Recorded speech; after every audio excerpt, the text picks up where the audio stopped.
জামাত ইসলামের সম্মানিত আমির ডাক্তার শফিকুর রহমান সাহেব।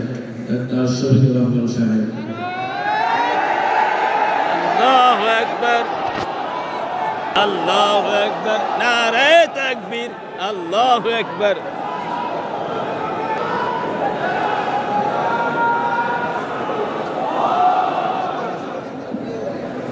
আসসালামু আলাইকুম ওয়া রাহমাতুল্লাহ।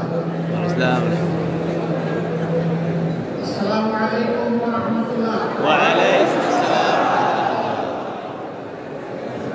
সম্মানিত খতিব এবং ইমামগণ,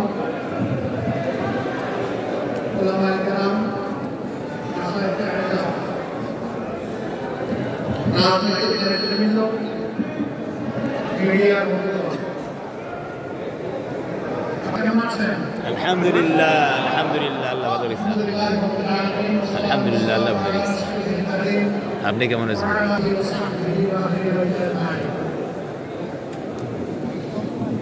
সম্মানিত বন্ধুগণ,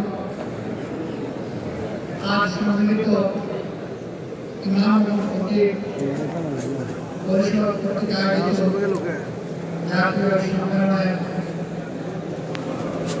অতি সম্মানিত আয়োজকবৃন্দ, আমন্ত্রিত অতিথিবৃন্দ এবং যাদের আজকের এই মহান আয়োজন, সেই আয়োজনের সম্মানিত ব্যক্তিবৃন্দ, আজকের এই আয়োজনের সার্থকতা দাবি আপনারা সামনে নিয়ে এসেছে। এই দাবিগুলোর বিধানগুলো সম্মত এবং একেবারেই আমি ব্যক্তিগতভাবে আপনাদের এই দাবিগুলো ধরে দেওয়ার প্রশ্ন ঠিক। আমি মনে করি দাবিটা বাস্তবায়ন হতেই হবে।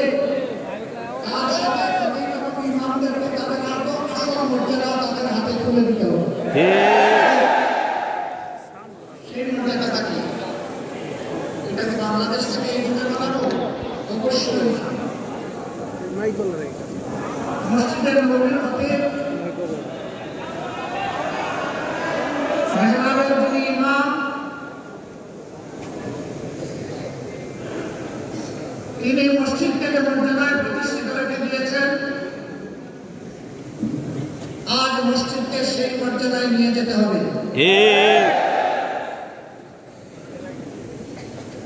রাসূল করিম সাল্লাল্লাহু আলাইহি ওয়াসাল্লাম মহান রব্বুল আলামিনের পক্ষ থেকে দায়িত্ব পেয়ে মসজিদ গড়েছিলেন এবং মসজিদকে আল্লাহ তাআলার পছন্দ অনুযায়ী মর্যাদায় প্রতিষ্ঠিত করেছিলেন। রাসূল পাক সাল্লাল্লাহু আলাইহি ওয়াসাল্লামের আলাদা কোনো পার্লামেন্ট ছিল না, আলাদা কোনো ক্যাবিনেট হাউস ছিল না, এবং আলাদা কোনো রাষ্ট্রপতির অথবা প্রধানমন্ত্রীর কোনো কার্যালয় ছিল না। সমস্ত দায়িত্ব আঞ্জাম দেওয়া হতো মসজিদের নববী থেকে। বিভিন্ন ধর্মের মতের মানুষ সারা বিশ্ব থেকে প্রতিনিধি নিয়ে তার কাছে এসেছেন। তিনি তাদের সকলের সাথে মিলিত হয়েছেন মসজিদে নববীতে। রাষ্ট্রের সকল কর্মকাণ্ডের পরামর্শ আমাদের সাথে করেছেন মসজিদে নববীতে। যুগের যতটুকু সময় মসজিদে নববী এবং মসজিদগুলোকে মর্যাদা দিয়ে চলেছে, আর এই মসজিদ কেন্দ্রিক যে সমাজটা দুনিয়ার যে অঞ্চলে ছিল, সেই সমাজ ছিল বিশ্বের ভালো সমাজ। আর রাসূল করিম সাল্লাল্লাহু আলাইহি ওয়াসাল্লামকে সমাজ মসজিদে নববীকে কেন্দ্র করে গড়ে তুলেছিলেন। এই সমাজ সম্পর্কে আল্লাহ তাআলার পক্ষ থেকে তিনি সার্টিফাই করে দিয়েছেন, খায়রুল কুরুনি কারনি সুন্নাল্লাযীনা ইয়ালুনহুম সুন্নাল্লাযীনা ইয়ালুনহুম। সুবহানাল্লাহ। আল্লাহ জেনে রাখো, আজ আমি যে সমাজ ব্যবস্থা করে তুলেছি, আল্লাহর কিতাব এর ভিত্তিতে এই সমাজটাই হচ্ছে বিশ্বের সর্বশ্রেষ্ঠ সমাজ। এর আগে এই ধরনের কোন সমাজ জন্ম নেয়নি, এরপরে ওই ধরনের কোন সমাজ জন্ম নেবে না। সুতরাং ওই সমাজকে অনুসরণ করে যে সমাজ ব্যবস্থা গড়ে উঠবে, সেই সমাজ ব্যবস্থায় দুনিয়ার শ্রেষ্ঠত্বের রাষ্ট্র বসবে। ঠিক। নবীজির এক সমাজকে বাদ দিয়ে মন গড়া কোনো মতবাদ তন্ত্র মন্ত্র দিয়ে যে সমাজ গড়া হবে সেই সমাজ আল্লাহর কসম দুনিয়াকে শান্তি এবং সম্মান দুটার কোনটাই দিতে পারবে না। এটি প্রমাণিত সত্য। দুনিয়ার যে কোনো মহাদেশে হোক, দেশে হোক, অঞ্চলে হোক, এটি প্রমাণিত সত্য। বাংলাদেশ 90% মুসলমানের দেশ। ঠিক।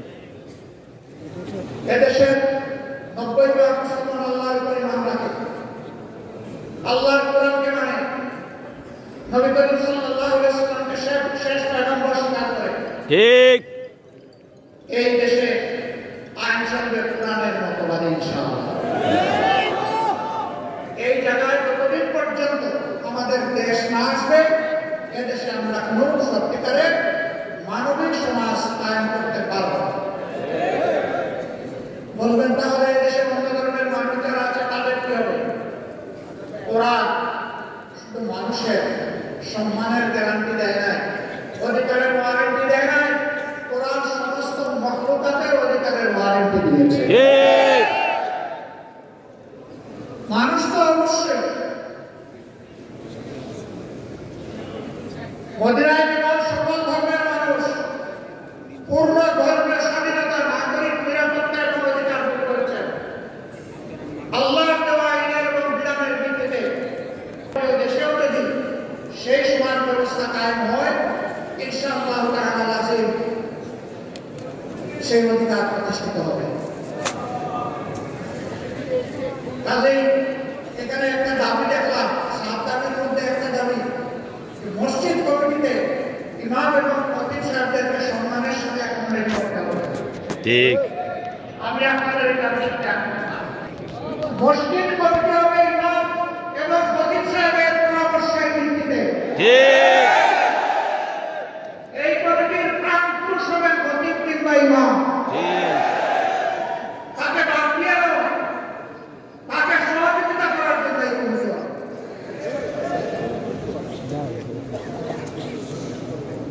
আপনাদের মর্যাদা কি নাই? আমরা যখন জীবিত আপনারা ইমামতি করে আমরা পেছনে দাঁড়িয়ে যাই, আপনারা আমাদের ইমাম। আমরা যখন দুনিয়া থেকে বিদায় নেই তখন আপনারা আমাদের ইমাম। ঠিক। জীবিত অবস্থায় আপনাদের পিছনে দাঁড়ায় আর দুনিয়া থেকে চলে গেলে আমাদের লাশটা সামনে রেখে আপনারা দাঁড়ান। আপনারা হচ্ছেন ইমামুল হাইয়া ওয়াল মাইয়া। হায়াতেও ইমাম, মৌতেও ইমাম। আমরা এই দিক থেকে পরিবার ভিতর থেকে আপনাদের প্রতি আজীবন সম্মান দেখাতে চাই।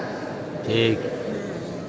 আমাদের ইমাম এবং খতিব সাহেবরা কারো করুণার পাত্র হবে যেটা আমরা দেখতে চাই।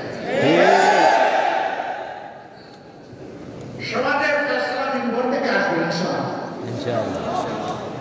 সেই ফেসলাই মিম্বর মেনে নেবে। হ্যাঁ, খতিব এবং ইমাম সাহেবরাও মানুষ, কারো ভুলের উঠলে লজ্জিত হতেই পারে। ভুল যদি হয় এর সমাধান করতে হবে সম্মানজনক ভাবে। ঠিক। এই সমাধান এইভাবে নয়, আমার পছন্দ হয়নি, আমি দুপুরবেলা জোহরের নামাজের সময় বলে দিলাম যে উনি কিভাবে ইমাম থাকেন আমি দেখে নেব। আসরের নামাজের সময় দেখা গেল উনি আর মেহরাবে নাই। আমাদের ইমাম এবং খতিব সাহেবদের জন্য আমরা এমন ফয়সালা চাই না, এমন ফয়সালা বরদাস্ত করব না।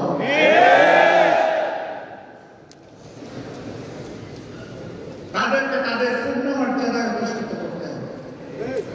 আপনাদের দাবিগুলো কোনো জায়গায় করে থাকতে হবে না, আপনাদেরকে এই সমাজের দায়িত্ব নিতে হবে। আমাদের ইমাম যেদিন সমাজের ইমাম হবে সেই দিন ইনশাআল্লাহ আমরা সত্যিকারের মুক্তি পাবো ইনশাআল্লাহ। আজ যেমন আপনাদের অনুসরণ করে আমরা গর্বিত, কৃত, তৃপ্ত, সেই দিন আপনাদের অনুসরণ করে আমরা গর্বিত, কৃত এবং তৃপ্ত হবো ইনশাআল্লাহ। এগিয়ে আসুন, জোর কদমে এগিয়ে আসুন। আমরা আজকেও আপনাদের পিছনে, কালকেও আপনাদের পিছনে থাকবো ইনশাআল্লাহ। এবং আল্লাহ তাআলার কাছে দোয়া করুন আমাদের হাসরের যেন আপনাদের সাথেই হয় পিছনে। আমিন আমিন আমিন। নামাজকে আল্লাহ কবুল করে সমাজেও আমরা নামাজের আদলে আল্লাহ আইনের আলোকে যাতে চলতে পারি আল্লাহ আমাদেরকে তৌফিক দান করুন। আমার এই বক্তব্য কারো বিরুদ্ধে নয়, এ বক্তব্য আমার ইমানের পক্ষে।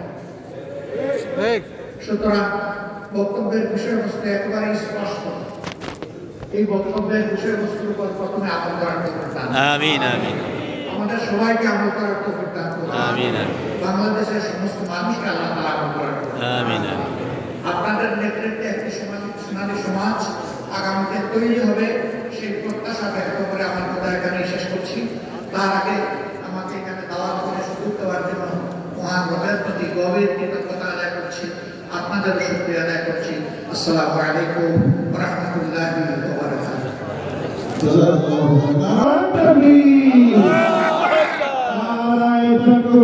আল্লাহু আকবার।